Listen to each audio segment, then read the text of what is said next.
Welcome, friends. This is Harshad Parikh inviting you to listen to some of my short writings on philosophy, religion, psychology, spirituality, education, Krishnamurti, and nature. I hope you have a good listening. This is audio number 88, article number 575. It is about poverty and richness.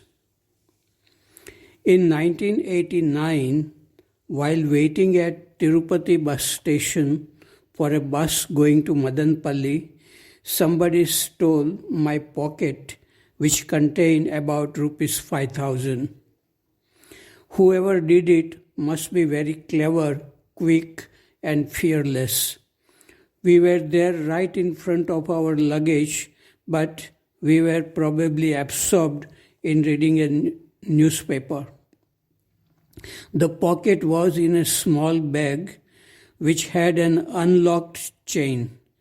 The thief opened the chain and took out the pocket from the bottom of the bag. I came to know about this only after I got into the bus to Madanpalli. I was disturbed to lose the money. Thoughts kept on coming about the theft. The loss of this money does not make me poor. Even if I lose all my money, I will not be poor. I will be poor on the day I lose love, affection, innocence. I will be poor on the day I see the world as dull and ugly. I will be poor on the day the sound of music would not carry me to the beautiful world of dreams. I would be poor on the day I stop listening to the eternal sound. Article number 576. It is about seeing the planet from far. Moon and stars look very bright at night in this city. Few days ago, I saw a photograph of our beautiful Earth taken from a camera on Mars. The Earth looked like a typical small bright star in that photograph. On this tiny planet, 7 billion people live, all of them struggling to survive, and most of them in conflict with themselves and others, creating unhappiness. Rich people trying to become richer and politicians trying to become powerful through corruption. If they really want, they can create happiness for themselves and others by sharing their wealth and using it for education and health. But generally, power and wealth lead to more corruption, and newspapers are full of such stories. Politicians cannot remove the seeds of corruption in the mind of human beings. Article number 577, it is about silent awareness. As long as a person is looking at thoughts through thoughts, there can be no silence, awareness, clarity, and insight into the nature of the self. Thoughts can only produce more thoughts, and finally, a person gets exhausted and becomes dry and intellectual. Something new and creative can happen only in silent awareness. Article number 578, it is about true intelligence. Very rarely I talk with junior students of classes 4, 5, and 6 about what interests me most: love, beauty, happiness, creativity in everyday living. Yesterday I was invited to talk with students of class 5. I had no difficulty in communicating with them. They were listening with attention, and in the last 10 minutes of the class, I showed them 3 video songs about freedom, happiness, and love. Human beings, whether young or old, create many problems for themselves without awareness. A boy was teasing a girl and the girl was crying. There is no need to tease and to cry. Life can be beautiful like a rainbow in the sky. The colors in the rainbow do not compare themselves. When human beings too do not compare and compete, they can live in any place without creating division in the name of caste, religion, race, and nationality. To be aware of the process of problem making is true intelligence. Highly educated people fight too when they get carried away by their ideas and opinions. I feel truly like Krishnamurti, who said, without goodness and love, one is not educated. Article number 579, it is about Valentine Day. Today, February 14, is celebrated as Valentine Day. On this day, people express their feelings of love. This feeling of love is the most significant feeling in human existence. Most people fall in love, which involves fear, anger, jealousy, and many other negative feelings which bring sorrow and deterioration of the body and mind. Very few people rise in love, growing in inner richness and beauty. Krishnamurti said, without goodness and love, one is not educated. Love is not attraction and attachment with psychological dependence on someone. If happiness and love come from outside, it will be taken away sooner or later. But if love comes from within, from wisdom and freedom, it grows day by day. Krishnamurti said, love in relationship is a purifying process as it reveals the ways of the self. This morning, I expressed my feelings of love in the school assembly by speaking a little and playing 2 recorded songs from old Hindi films. Love is a non-verbal state of freedom and peace. Article number 580.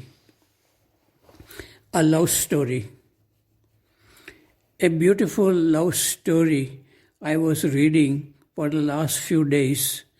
It is an international bestseller novel, The Art of Hearing Heartbeats by Jean-Philippe Senker. The story is about a blind boy and a lame girl in Burma. They have the ability to communicate non-verbally across space. Though they are separated by fate and have no contact with each other by letter writing or talking on phone, their love remains strong for more than 50 years and they get united just before their deaths together, natural, peaceful death, not suicide. The storyteller in this novel is an old man, Uba, from Burma, and the listener is a young American woman, Julia. Uba says to Julia, quote, I have often wondered what was the source of her beauty, her radiance. It is not the size of one's nose, the color of one's skin, the shape of one's lips or eyes that makes one beautiful or ugly. So what it is? Can you, as a woman, tell me? Unquote. Julia shook her head. Uba continued, I will tell you. It is love. Love makes us beautiful. Do you know a single person who loves and is loved, who is loved unconditionally, and who at the same time is ugly? There is no need to ponder the question. There is no such person. Though the story is imaginary, it is fascinating and it gives us a feeling that human beings are capable of love which is not based on any of the negative emotions like fear, pleasure, conflicts, jealousy, loneliness, etc.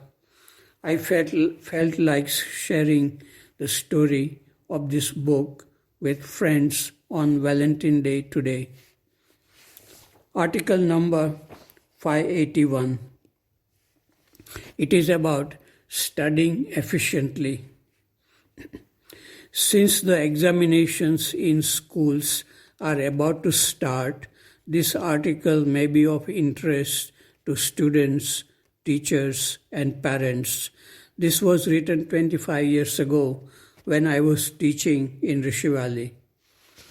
A student said, quote, I study for several hours every day, but somehow I don't do well in tests and examinations. I become nervous and forget everything at the time of appearing for examinations. My mind goes blank. What should I do? Unquote. To do well in examinations, you must study regularly and systematically.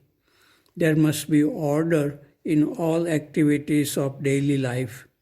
Right amount of food, physical exercises, entertainment, sleep, meditation or relaxation and study are important. You cannot afford to have too much entertainment and play for many days and then start studying hard just before the examinations. You cannot afford to study late at night and then sleep during the daytime.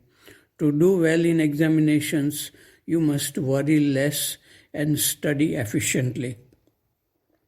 The student asks, what do you mean by studying efficiently?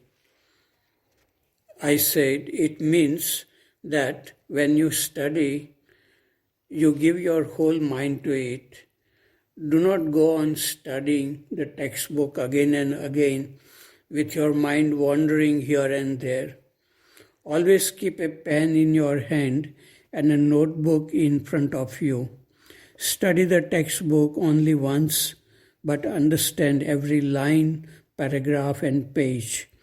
Prepare a neat and systematic notebook from what you have understood. If you have not understood a topic, ask your teacher to explain it to you. Do not be shy in admitting that you do not understand. If you remain shy and do not admit that you do not know, you will never learn. Slowly, the subject will become more difficult and you will be completely lost. Do not keep on studying up to the last minute with an agitated mind before the examination. Relax and think about the simpler questions before you go to the examination. That will give you a sense of confidence. If you try to learn difficult questions at the last minute, you will be nervous, agitated, confused, and you will be unable to answer even simple questions.